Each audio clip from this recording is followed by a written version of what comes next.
Hi guys! Welcome back sa aking YouTube channel. Ang pag-uusapan naman natin ngayon ay mga coins na binibili ng mga collectors. So, bawat collector guys ay may mga certain na coins na hinahanap. May mga ibang collector na nagkukompleto ng mga year ng mga BSP series, mga ganyan, no? Meron din namang mga collector na halos gold coins ang binibili. Meron din naman mga silver coins. So, may mga sample coins tayo dito guys na part ng aking collection. At papakita ko sa inyo yung iba't ibang klase ng coins na binibili ng mga collector. So, simulan muna natin guys sa mga medyo yun nga, low value ng mga coins. So, meron ako ditong mga nickel na mga commemorative coins. So, ito, 2 piso. Ayan. Commemorative ito guys, no? Na coin. So, kung mapapansin nyo yung shape niya guys, is kamukha nung buko na 2 piso. Pero ito ay commemorative coin.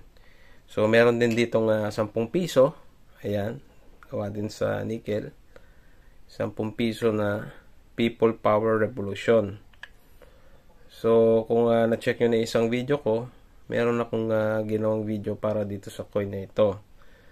Tapos, meron din tayong piso dito guys. Ito. Ayan. Piso na commemorative coin din guys, no? Ayan, dekada ng kulturang Pilipino. So, itong mga coin ito guys ay mga common na commemorative coins na nickel, no? So, hindi sila silver. Itong mga ganitong coins ay hindi ganon kino-collect ng mga collectors. Pero may mga talaga nagko-collect ng mga ganitong coins. Pero hindi lang siya kumbaga hindi siya sought after ng mga collection, no, ng mga coins.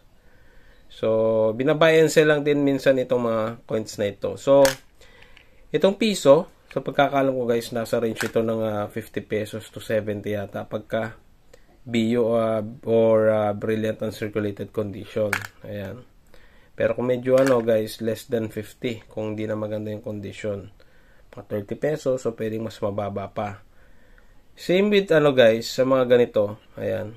Maaring nasa 50 pesos. Mga ganito. Mga BU. Basta less than 100 guys, no? Sa pagkakaalam ko. Itong mga ganitong coin. Pero BU. Brilliant uncirculated. Kasi may nakakita ako dati ng mga BU na binibenta nila ng 70 pesos isa or 50 pesos ganyan. So, yun yung price range nila guys. Same dito sa BSP, makakabili ka nito, no? Pagka minsan available yung mga ganitong coin. So, nasa 10 pesos lang din yata, no, sa BSP yung ganitong coin. So, bentahan nito mga nasa 300 or 30 pesos each. Minsan 20 pesos sa mga ganitong na guys, no, wala nang packaging. So, yan yung isa sa mga binibili ng mga collector or masasabi nating mga nagbabuy and sell ng mga coins. Ayan. Pero ito, hindi ganun nakakataas yung mga value nila. Pangalawa guys, mga coins or mga foreign coins. Ayan. So, nandyan yung mga silver coins, ayan, ng US. Tapos, ito, mga 1 crown, mga proof, ganyan, mga guys, mga silver coins. Tapos, yung iba naman na mga ganito na mga binibenta nila is yung mga bullion na mga barya, no? Yung mga 99.999 silver, 1 ounce silver, no? Itong mga ganito. So, sa mga ganitong coins, foreign coins, ay wala akong ganong idea guys regarding sa mga value, no. Pero yung mga bullion sa pagkakaalam ko, na ibibenta yata ng mga around 2K each, 1.8, no. Check nyo na lang guys sa mga ibang Facebook groups na nagbibenta. So, siguro ito mababa lang din kasi maliit na coin lang ito, silver. 1 dime. Siguro less than 300 or less than 200 lang siya. So, hindi ko sigurado guys, no. So, ayan yung isa sa mga na binibili ng mga collector. Mga silver coins from different countries. So, ayan. So, meron ako dito guys naman mga error coins. So, meron akong error dito. Actually, waffle. Tapos, parang off-center na rin ito. Pero, itong mga ganitong coins kasi guys, napapansin ko. Last year siguro, nagsilabasan yung mga ganito, yung mga waffle na mga coins tapos off-center. Not sure guys kung saan galing yung mga yun. No? Pero, may mga ilang collector pa rin na na bumibili ng mga ganitong coins. Pero actually hindi naman ito ganoon ka valuable, or siguro ang value nito yata parang 400 to 600 pesos. So depende yata sa coin nyo, no. Kung ito kasi malit na coin nito. Di ko sure kung 10 centavos to or 25 no, itong coin na ito. Pero yung value nito siguro less than 600 ko yata nabili. So, hindi rin siya ganun ka guys, no? Para sa akin, hindi rin siya ganun ka parang collectible talaga, no? Or valuable na na coin. But anyway, guys, ito, isa sa binibili ng mga collector is yung mga error coins talaga, no? Nandiyan yung yun, pwedeng maging high value yung mga double struck yata tawag doon, yung mga dalawa ulo, double head. Tapos may nakita pa ako na 20 pesos na parehas yung side, no? Not sure kung parehas na version or parehas na reverse na na side ng coin. Tapos meron yung mga parang clip planche, no? Gaya nung napanood nyo kay Boss Toy, which is binibenta na niya ngayon ng 22,000 yata yun. Na piso guys, no? Na graded na error coin. So, yun. Sa mga error coin kasi guys, or kahit sa mga ibang coins kasi pagka graded talaga is tumataas yung value ng coin. Lalo na kung maganda yung grade.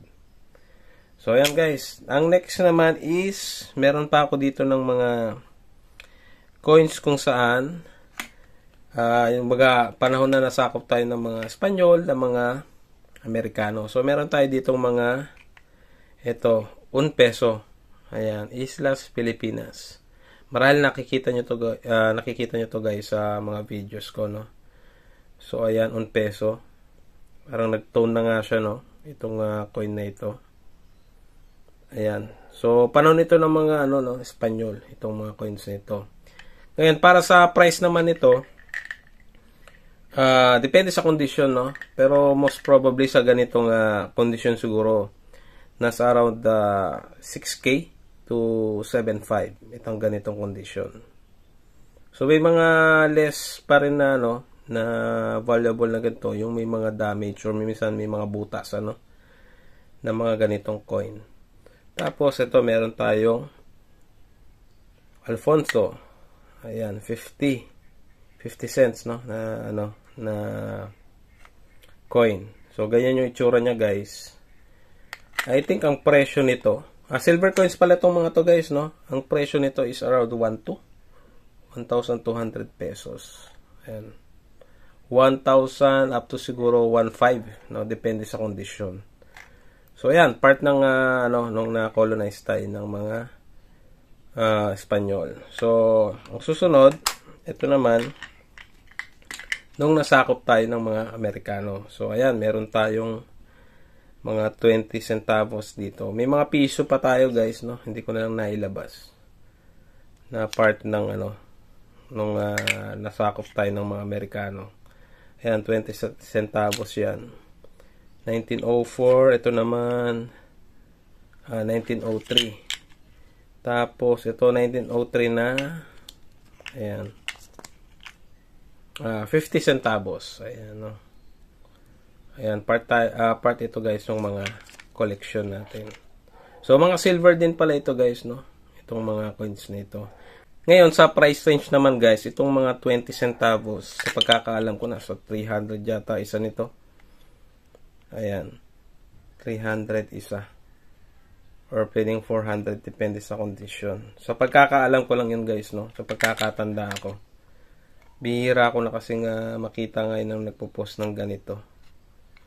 Dati may mga nagpo-post nito na set, no? Yung 1903, 1904, tsaka 1905. Ayan. Ito naman, 50 centavos. Nasa 800 to 1,000 yata ito, ang range nito, or 700 to 1,000, depende sa kondisyon.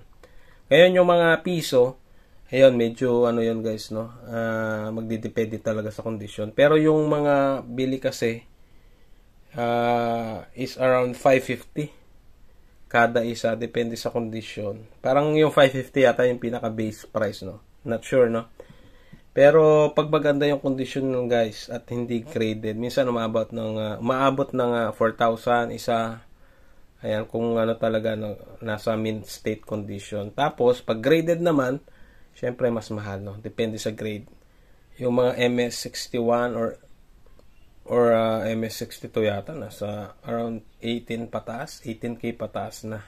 So, ganun yung presyo guys, no? And last, yung meron ako dito guys is mga Philippine commemorative coin pero silver naman. So, ito guys ay Bataan Corregidor na coin, which is isang commemorative coin na silver from ang bagong lipunan series. So, ayan, from 1975 to 1982 yata yon kung hindi ako nagkakamali.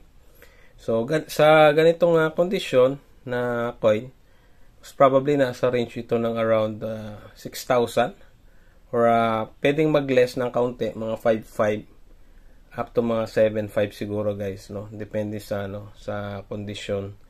Minsan umaabot ito ng around 8K pero bibihira, no? Siguro pagka talagang mataas yung demand ng ganitong coin. Pero sa ngayon guys, siguro naglalaro lang ito sa between, no? Sa ganitong kondisyon na hawak ko, around 6,000 to 7,000. So, tingin ko yun yung pinaka-fair price sa ganitong kondisyon ng coin. So yun guys, yun yung iba't ibang klase ng mga coins na binibili. Ngayon, yung ibang mga common coins na gaya nitong mga ganito na pinakita ko rin sa isang video. Check nyo na lang guys. Bibihira, no? Maaring may mga bumibili nito maramihan tapos magagandang kondisyon, tapos nilalagay nga nila dito sa mga blister pack at saka sa mga frame, tapos binibenta nila ng buo. So ito, hindi ko na isinama guys, pero mga common lang kasi ito. Tapos kakaunti lang yung bumibili, no? Almost talagang halso lang bumibili nito. Pero meron yung mga ganitong kondisyon na biniblister pack nila. Tsaka nagkukumpleto ng year. Ayan. Tapos yung mga nagpi-frame. So, yun lang guys para sa video na ito. Sana nabigyan ko kayo ng idea regarding sa mga coins na binibili ng mga collector. So, sa susunod naman, papakita natin yung mga banknotes, no, na binibili ng mga collector. So, para sa video na ito, yun lamang. Check nyo na lang guys yung ibang videos ko para sa value ng mga coins. At the same time, ilalagay ko yung FB link ko sa description box para kung may mga tanong kayo or may mga coins kayo na gusto nyong malaman yung value, ay pwede nyo akong i-message. So, yun lang guys para sa video na ito. Muli, maraming salamat sa panonood.